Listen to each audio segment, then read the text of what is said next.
Hey VC, hey New Wavers, it's Shad with Vinyl New Wave. Coming to you this week with another video. 2 in 1 week, how about that? I'm going to talk about reissues again this week because I ended up picking up a bunch of new reissues. Some I picked up at my local store and others I ordered from Amazon, and another one I ordered a special pre-order from Turntable Lab. So I just wanted to show these to you today. First of all, if you remember from my last video when I talked about buying reissues on the cheap, I said check the pre-owned bin at your local store. Well, guess what? The weekend of July 4th, I went into my local store and was flipping through their used bin, and lo and behold, they had a stack of pre-owned, still sealed reissues. So I ended up picking up a couple. I picked up 2. I could have gotten more, but I had to restrain myself. So the first one I picked up is the U2 Pop album.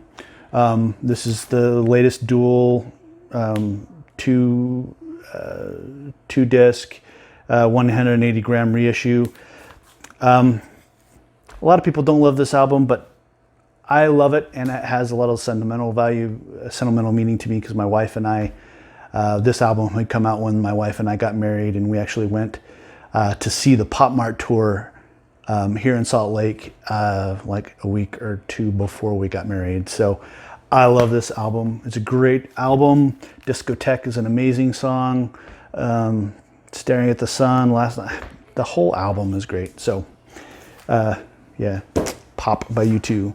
And the other one that I picked up, oh, that was under $18. It was 17 something, I think, by the end of it. And the other one that I picked up, same store, same time, was Lenny Kravitz's Circus album. I love Lenny Kravitz. I don't have as much Lenny Kravitz as I should. I have all his stuff on CD, but I just don't have it on vinyl. This will be my second Lenny Kravitz pickup on vinyl. I have his new one, which is absolutely amazing. But this one is Circles, got Rock and Roll is Dead, Can't Get You Off My Mind, and other really great hits. Again, a nice 180 gram 2 LP set for under $18.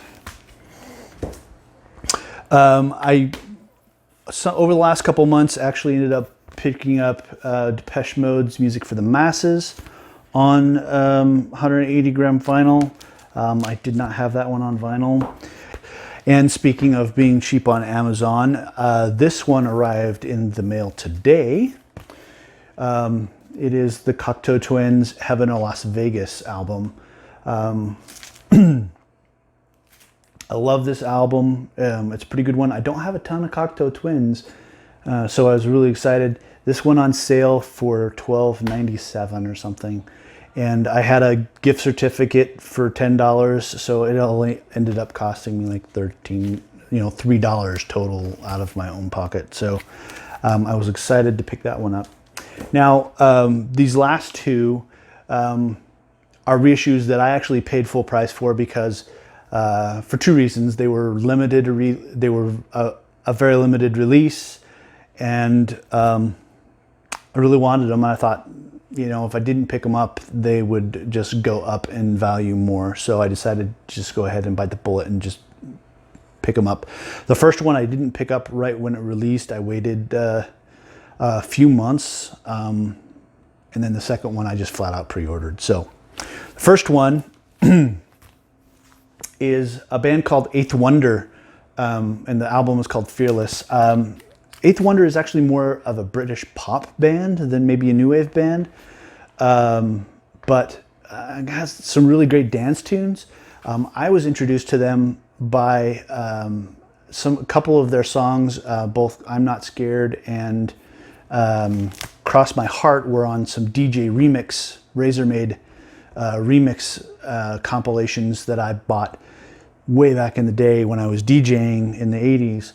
And I loved the songs. I thought they were great. I had their album for a while on CD, but I never had it on vinyl. So last year when I saw that this was going to be reissued as a deluxe edition, I I really wanted to buy it, and I kind of kept an eye out on the price, and they just kind of seemed to start going up. They weren't going down, that's for sure. This is a limited of 1,000 copies, and so I finally just bit the bullet last month and ordered it from I can't remember if it was Amazon or third-party Amazon seller, I think it was. But like I said, it's a 2 LP 180 gram set. The first disc is the album, and the second disc is remixes of the different songs on the album. Now, the song, it's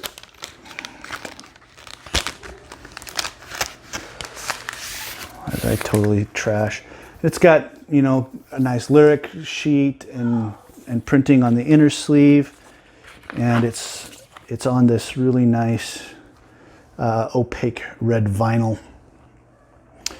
And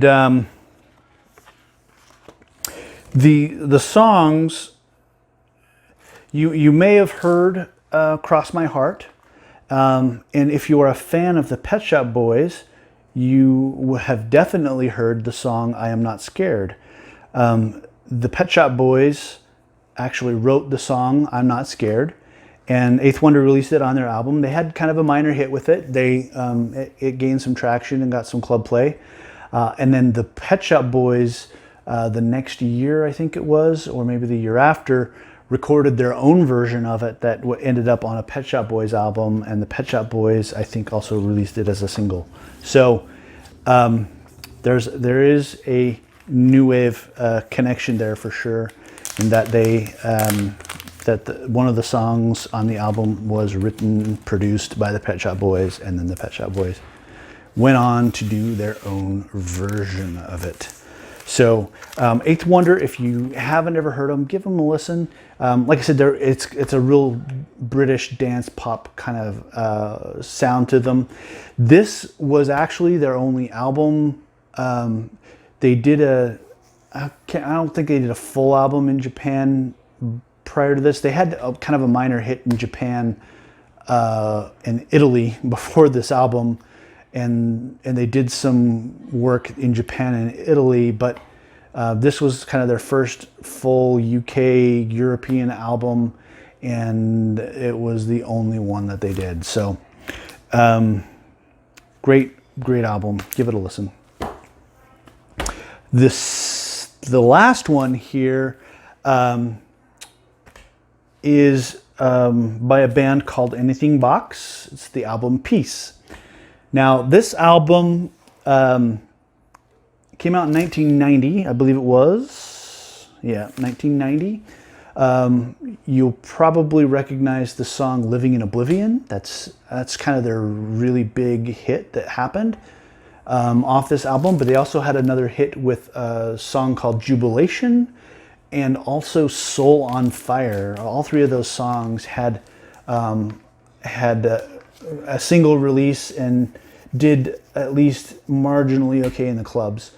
But Living in Oblivion still gets radio play today on like new wave stations all over the place, including like First Wave on Sirius XM.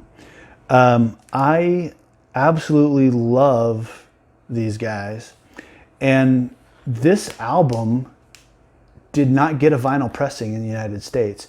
It was only pressed on vinyl in Mexico and Brazil, and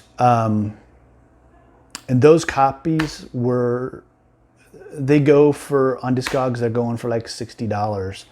So a month or two ago, I got an email from Turntable Lab saying that they were going to do a reissue. Turns out there's actually there's a black version, and then there's the turntable version. So the Turntable Lab version. So there was an actually black vinyl reissue that came out a month or two or 3 months ago. It's available on Amazon, and then Turntable Lab did their own pressing on clear vinyl, and I pre-ordered it, and it came in the mail yesterday. So I was really excited because I've always wanted this album on vinyl. So So there's the cover. I've got the Turntable Lab OBI, for lack of a better term. And there's the back of it.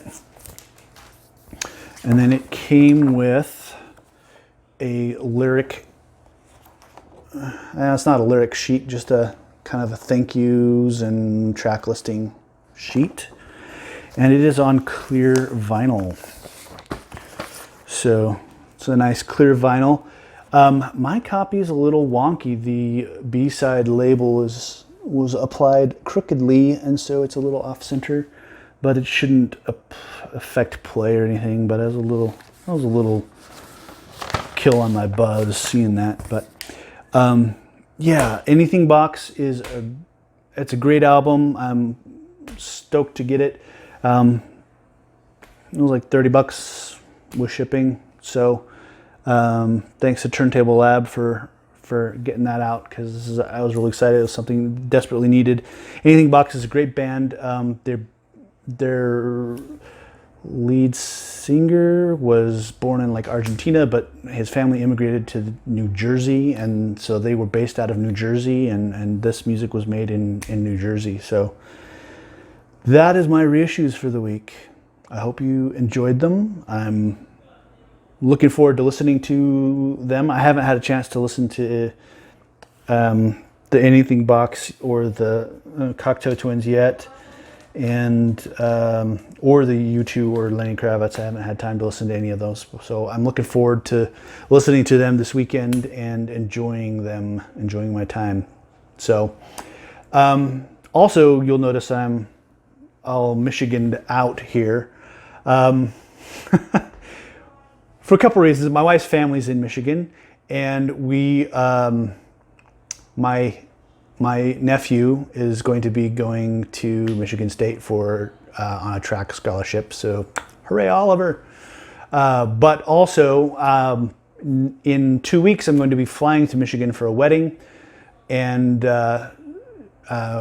going to be staying in the Detroit area with my brother-in-law. But then we're also going to end up going over to the Grand Rapids area. So, if anyone has any recommendations for a good record shop in Michigan that I can hit while I'm there, I'd love to hear it.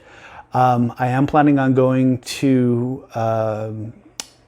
Third Man in Detroit while I'm there. But if there's anything else that I should check out while I'm there, please let me know in the comments. As always, if you like any of the records that I talk about or like the video, please hit the thumbs up button. And if you haven't already, subscribe. And until next time, remember, you spin me round like a record, baby.